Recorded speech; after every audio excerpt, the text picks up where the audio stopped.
સમાચારમાં આગળ વધીએ તો હિટ એન્ડ રનના ફરાર આરોપીની ધમકી અને અમદાવાદના બાપુનગર અકસ્માત કેસનો આરોપી ફરાર થયો છે। આરોપીએ ધમકી આપ્યાનો આક્ષેપ કરવામાં આવી રહ્યો છે। હજુ પણ કોઈ વચ્ચે આવશે તો ઉડાવી દઈશ તેવું કહેવામાં આવ્યું છે।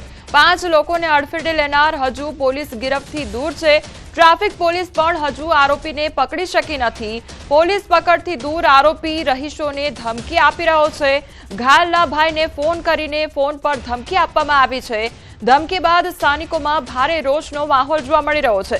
ઘાયલને ધમકી આપ્યાની ઓડિયો ક્લિપ પણ વાયરલ થઈ રહી છે। તો એક તરફ ટક્કર મારવામાં આવી અને ત્યારબાદ હજુ તો આ જે આરોપી છે તે હજુ પણ ફરાર છે અને આ સાથે તેના દ્વારા હજુ પણ ધમકી આપવામાં આવી રહી છે। जो बीच में जो बोल रहा અત્યારે આજે દવાખાને સ્ટાર હોસ્પિટલમાં ઓપરેશન થયું તો ખબર છે? हाँ તોય હું તારે પ્રેમથી વાત કરી मैंने अभी तेरे को कौन सी अपशब्द से बात करी बता પણ તું પાછું કન્યાને શું બોલ્યો? मैं बोल तो रहा हूँ, मैं अभी बोल रहा हूँ, मुँह पे बोल रहा हूँ। हाँ जिसको जब कीड़े काटेंगे ना भाई, उड़ाने पे आएंगे तो उड़ा भी देंगे। मैं तेरे भाई को लेके नहीं बोल रहा हूँ। हाँ देख जो अपने पे आएगा ना आड़ा उड़ा अपने ऊपर तो अपने उड़ा भी देंगे भाई। ऐसा कोई मतलब नहीं है, कोई भी होगा फिर। હારું હારું ચલ ऐसा बोल रहा हूँ मैं। હારું હારું ચલ। સુરતમાં ગોડાદરામાં જાહેરમાં છરી સાથે રોફ જમાવતા અસામાજિક તત્વ એવા બુટલેગરને પોલીસે કાયદાનો પાઠ ભણાવ્યો છે। મીડિયા અહેવાલ બાદ આખરે સુરત પોલીસે વાયરલ વિડીયોમાં દેખાતા આરોપીને દબોચી લીધો છે। તાજેતરમાં ગોડાદરામાં હાથમાં બે રેમ્બો ચપ્પુ લઈ જાહેરમાં દાદાગીરી કરતા એક અસામાજિક તત્વનો વિડીયો વાયરલ થયો હતો। રાજા નામનો આ બુટલેગર જાહેરમાં છરી લઈને એક વ્યક્તિને ધમકી આપતો દેખાઈ રહ્યો હતો।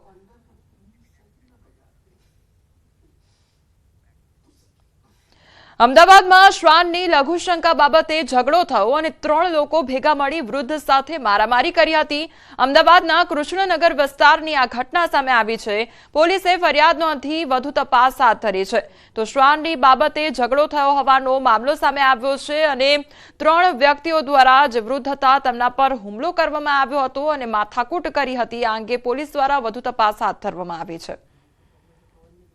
એ ગાળાગાળી કરવા માંડ્યો અને એકદમ મુશ્કેલ આવી ગયો। મને 4-5 લાકડી એને મારી દીધી અને એકદમ વિભત્સમાં બોલવા માંડ્યો અને અહીંથી તમને ભગાડી મૂકીશ ને કોઈને રહેવા નહીં દેવું ને આવું બધું બોલવા માંડ્યો। સુરતની સારોલી પોલીસે બાતમીના આધારે 998 ગ્રામ હાઇબ્રિડ ગાંજા સાથે કેનિલ પટેલ નામના આરોપીની ધરપકડ કરી છે। આરોપી યુવક જહાંગીરપુરા વિસ્તારનો વતની હોવાનું ખુલ્યું છે। આરોપી ગાંજો મુંબઈમાંથી અજાણ્યા ઇસમ પાસેથી લાવ્યો હતો અને સુરતના અક્ષય ઉર્ફે આઝાદ સોનીને આ ગાંજો આપવાનો હતો। કોઈને શંકા ન જાય એટલા માટે આરોપી ગાંજો સ્કૂલ બેગમાં લઈ જતો હતો। હાલ પોલીસે અંબાબાબ કોલેજ નજીકથી આરોપીને ઝડપી 30 લાખની કિંમતનો ગાંજો જપ્ત કર્યો છે અને એનડીપીએસ એક્ટ હેઠળ કાર્યવાહી હાથ ધરી છે। न्योल चेक पोस्ट के ईस्ट डायरेक्शन में एक सर्विस रोड पे हमें एक हाइब्रिड गांजा का जत्था बरामद हुआ है। इसमें 998 ग्राम हाइब्रिड गांजा है, मोबाइल फ़ोन है। टोटल मुद्दामाल की कीमत 30,04,000 रुपये है। और आरोपी का नाम केनिल सुभाष भाई पटेल है, जिसकी उम्र 23 साल है और ये व्यापार करता था सीजनल फ्रूट्स को फ्रीज करके ये फिर बाद में बेचता था। સુરતના સચિન વિસ્તારમાં એટીએમ તોડવાનો પ્રયાસ હાથ ધરવામાં આવ્યો છે। સચિન જીઆઈડીસીમાં વિશાલનગર નજીકની આ ઘટના સામે આવી છે। એટીએમ તોડવાની ઘટના સીસીટીવી કેમેરામાં કેદ થઈ છે। પોલીસે સીસીટીવી આધારે વધુ તપાસ શરૂ કરી છે। તો એટીએમ તોડવાનો પ્રયાસ હાથ ધરવામાં આવ્યો હતો અને આખી ઘટના સીસીટીવી ફૂટેજમાં કેદ થઈ છે।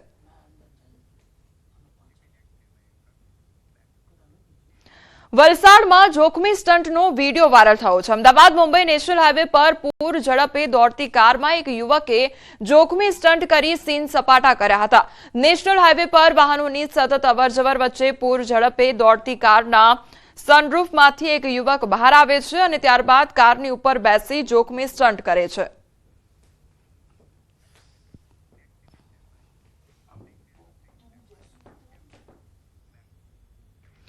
હવે સમાચારમાં આગળ વાત કરીએ બ્લાસ્ટની બળતરા વિશે।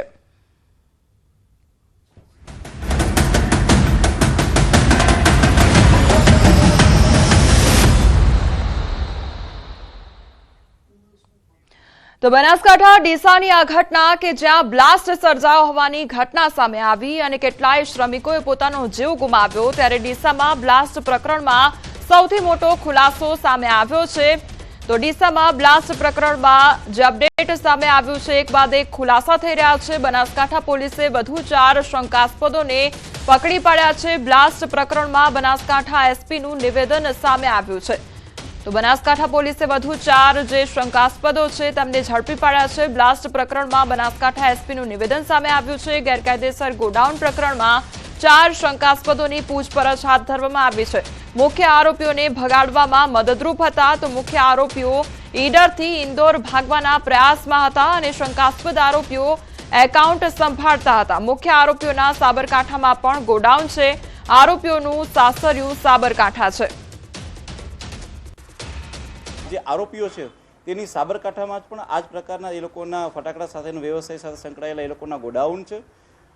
એ લોકોના શાસ્ત્રીય પક્ષ પણ ત્યાં થાય છે અને સાથે સાથે આ લોકો જે છે એ ભાગ્યા છે ત્યારે કેટલાક લોકોનો સંપર્ક કરેલો હતો। પોલીસે આ 2 આરોપી સિવાય બીજા 4 જેટલા આરોપીઓને હાલમાં પૂછપરછ માટે પોતાની પાસે અહીંયા રાખ્યા છે કે જેમાં એ લોકોને ભગાડવામાં એમની સાથે હતા અને કેટલાક લોકો જે છે એમના મોબાઈલ ડિસ્ટ્રોય કરવામાં એમની સાથે હતા અને સાથે સાથે આમનું જે એકાઉન્ટ સંભાળી રહ્યા હતા, એટલે કે જે એકાઉન્ટના જે એમના અધિકારીઓ હતા એ સાથે છે, એમનું જીએસટીનું સંભાળીવાળા સીએના અધિકારીઓ હતા એ પણ એમની અમારી સાથે છે। એ બધાને પણ અહીંયા લેવામાં આવ્યા છે અને આ લોકો જે છે એ બંને આરોપીઓ એ હાલમાં ઈડરથી થઈ અને એ લોકો ઇન્દોર તરફ ભાગવાના પ્રયાસમાં હતા અને મીનવેલ પોલીસે છે એમને પકડી લીધેલા છે। સુરતના રાંદેર વિસ્તારમાં 12 માસ ફટાકડાનું વેચાણ કરતા દુકાનદારોને ત્યાં પોલીસે ચેકિંગ હાથ ધર્યું છે। સ્પેશિયલ વિભાગના ડીસીપીના આદેશ બાદ દુકાનો અને ગોડાઉનમાં ચેકિંગ કરવામાં આવ્યું।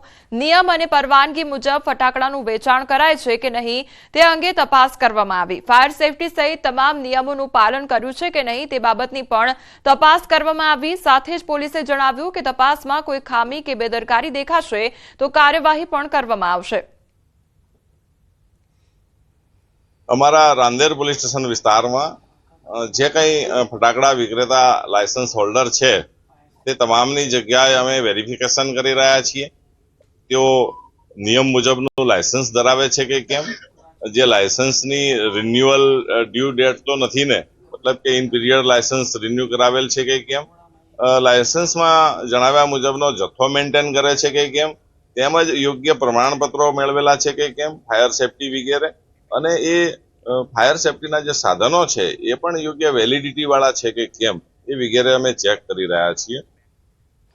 બનાસકાંઠાની ઘટના બાદ પોલીસ હવે એક્શન મોડમાં આવી ગઈ છે। અમદાવાદમાં પોલીસે તપાસ હાથ ધરી છે। શહેરમાં ફટાકડા બનાવતી ફેક્ટરી અને ગોડાઉનમાં તપાસ કરવામાં આવી રહી છે। અમદાવાદ ગ્રામ્ય વિસ્તારમાં પોલીસની તપાસ હાથ ધરવામાં આવી છે, તેમજ વાંચ ગામમાં પોલીસની તપાસનો ધમધમાટ શરૂ કરવામાં આવ્યો છે। પોલીસે વાંચ અને કઠવાડા, હીરાપુરા ગામમાં વિવિધ ટીમો બનાવીને તપાસ શરૂ કરી છે।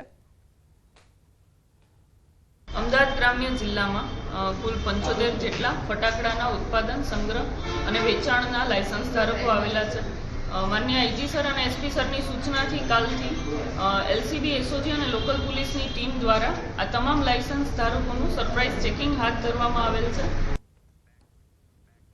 ડીસા દુર્ઘટના બાદ અમદાવાદનું ફાયર વિભાગ ઘોર નિદ્રામાંથી જાગ્યું છે અને ફટાકડા બનાવતા એકમો પર ચેકિંગ હાથ ધર્યું છે। ફાયર વિભાગની 4 અલગ અલગ ટીમ બનાવી તપાસ હાથ ધરવામાં આવી છે, જે અંગે chief fire officer Amit Donga સાથે ન્યૂઝ 18ની ટીમે વાતચીત કરી છે, જેમાં તેઓએ જણાવ્યું છે કે ગત વર્ષે 71 એકમને ફાયર એનઓસી આપવામાં આવી હતી। ફટાકડાના એકમોમાં ચેકિંગ મુદ્દે રિવ્યુ બેઠક કરવામાં આવશે, જેમાં જો વધુ ગંભીર ભૂલો દેખાશે તો કાર્યવાહી કરીશું। એકમ જ બંધ કરવા સુધીની કાર્યવાહી પણ કરવામાં આવશે।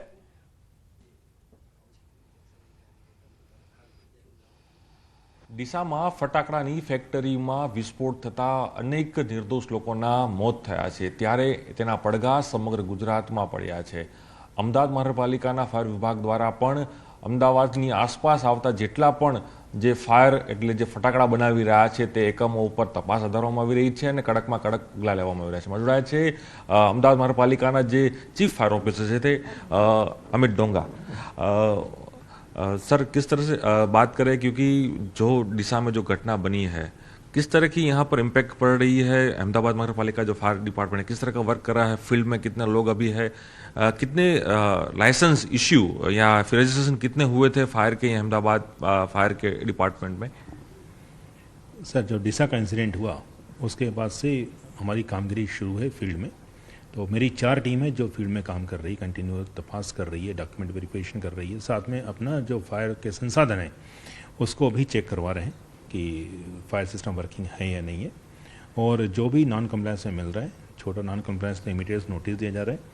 और 4 बजे हम एक रिव्यू मीटिंग में लेने वाले हैं, और यदि लगता है कि नॉन कंप्लायंस बहुत ज़्यादा हो रहा है तो इमीडिएटली हम उसको सीलिंग के लिए ऑर्डर करने वाले हैं। सर, अभी तक कितने फायर के जो एकम हैं उनको हमने लाइसेंस या फिर उनकी जो प्रोसेस इश्यू की है, फायर एनओसी इश्यू की है, उसका क्या रिपोर्ट आ रहा है सर? हम बात करते हैं लास्ट ईयर से अभी तक का, तो टिल डेट तक हमने 71 जैसी फायर एनओसी इशू करी है। और उसमें गोडाउन भी हैं, शॉप्स भी हैं और अपने मैन्युफैक्चरिंग यूनिट भी हैं। अगर सर इसमें कुछ गलती मिलेगी तो किस तरह की कार्यवाही फायर डिपार्टमेंट करा, क्योंकि ये पुलिस का भी इसमें रोल रहता है और फायर का भी रोल रहता है, तो फायर किस तरह का एक्शन प्लान बना रही है कि जो घटना दिशा में हुई ऐसी घटना फिर यहाँ पर ना बने, क्योंकि वाच इतना फेमस हो चुका है क्रैकर्स बनाने के लिए, तो इसकी किस तरह का पूरा एक आयोजन किया जा रहा है अभी? यस, फायर डिपार्टमेंट मेनली काम करता है लाइफ सेफ्टी के लिए फर्स्ट, देन हम बात करते हैं फायर प्रोटेक्शन की। तो जब हम लाइफ सेफ्टी बात करते हैं तो यदि इनकेस हमें ऐसा लगता है कि यहाँ पे दुर्घटना होने के चांसेस हैं और लाइफ सेक्रीफाइस हो सकती है, तो इमीडिएटली उस यूनिट को, पार्टिकुलर यूनिट को हम शट डाउन करवा देंगे। જી ચોક્કસ, આ હતા ફાયરના જે ચીફ છે તેઓ કહી રહ્યા છે કે ફાયરને લઈને કોઈપણ પ્રકારની જે કહી શકાય કે કામગીરી હાલ કરવામાં આવી રહી છે। તમામ જે ફાયર સ્ટેશનો જે ફાયરના અધિકારીઓ છે તે હાલ જે ફટાકડા બનાવતા જે એકમો છે ત્યાં તપાસ કરી રહ્યા છે અને એક રિવ્યૂ બેઠક બાદ નિર્ણય લેવાશે કે વધુ આ કઈ તાની પર કાર્યવાહી કરી શકાય। કેમેરા અમિત શર્મા સાથે પ્રણવ પટેલ, ન્યૂઝ 18 અમદાવાદ। સુરતના ઉત્તરાયણમાં મહિલા તબીબ સાથે 14.33 કરોડ